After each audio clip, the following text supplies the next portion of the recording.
Offences Act in Kenya criminalizes any sexual contact with a child, and if found guilty, a prison sentence of not less than 15 years awaits them.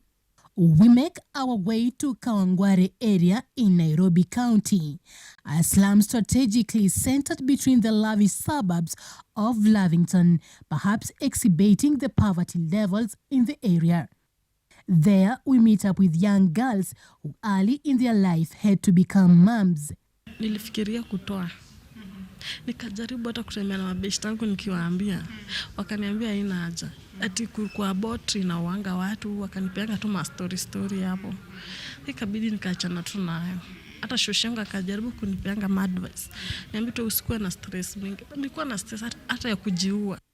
It is well known that babies are a bundle of blessings, but for these young mothers, life took a drastic turn as people they perhaps trusted became their reason of the deprivation of basic amenities like education.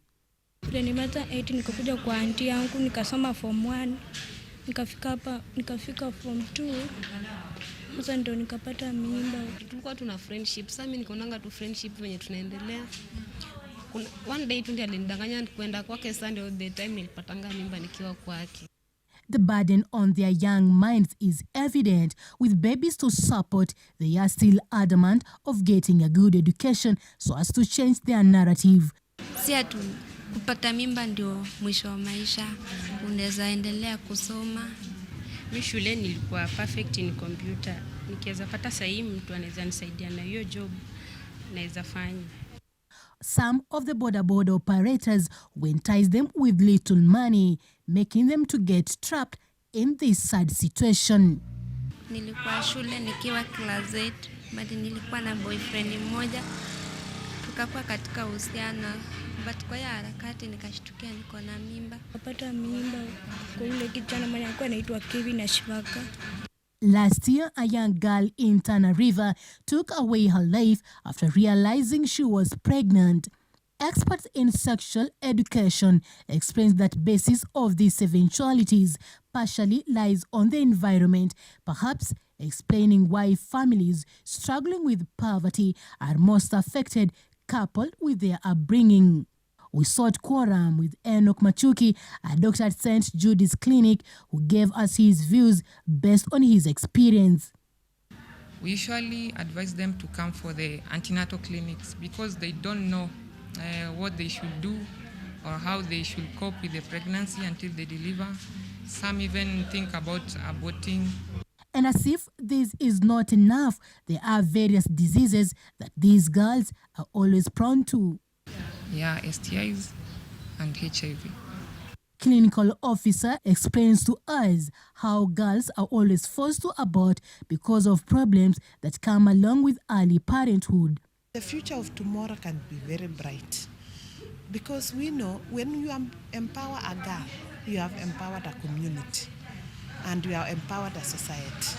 I also met up with this lady and she explains how she gathers these girls and bring them to the hospital, a work she terms to be voluntary and out of goodwill.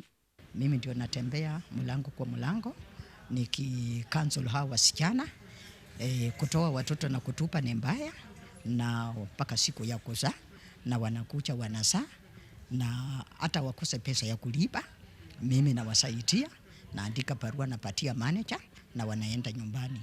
Non-organizations such as Center for Adolescents in Kenya have highly come out to help in giving hope to victims by providing information on ways of preventing early pregnancies. The role is just to provide information to teachers to capacity build their capacities to at least reach to these young people. On the other hand, parents also had a lot to say regarding the issue. In Africa here, the daughters suffer because of culture. You find that where I come from, the daughters are not supposed to talk to their fathers even directly. Because of that issue of the culture is the main problem. Wale wazazi wako na watoto wasichana wasiogope kuongea na mtu. Because first thing, ufanye huyo msichana, she's your friend. Then, you are a parent to her. Kwa hivyo usimfiche kitu. According to the Ministry of Health, statistics shows that 1 million children are born every year in the country, in which many of them are born out of young mothers. It is a problem that affects the entire society. It is therefore important for parents to take the right initiative of molding their children towards the right direction. Faith Anyula, KUTV. I cannot pretend to understand what goes into the mind of a young lady who's gotten pregnant, but Aristotle said that it is during our darkest moments that we should strive to see the light. And I'm glad some people are taking initiative in the country to make sure that those who are discouraged are encouraged and given that push to do what is right. Now, political leaders from